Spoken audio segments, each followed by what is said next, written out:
বাংলাদেশিদের টাকার পাহাড় জমেছে সুইস ব্যাংকে। সুইজারল্যান্ডে মাত্র ১২ মাসে প্রায় ৩,০০০ কোটি টাকার সমপরিমাণ অর্থ জমা করেছেন তারা।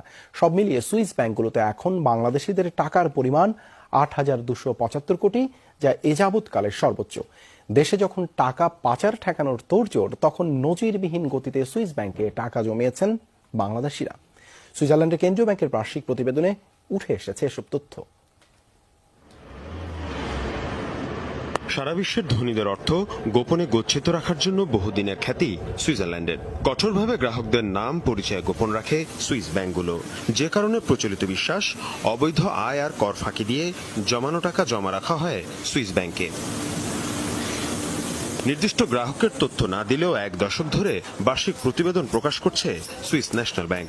বৃহস্পতিবার প্রকাশিত প্রতিবেদনে বলা হয়, ২০২১ ডিসেম্বরে সুইজারল্যান্ডে বাংলাদেশিদের আমানত দাঁড়িয়েছে ৮৭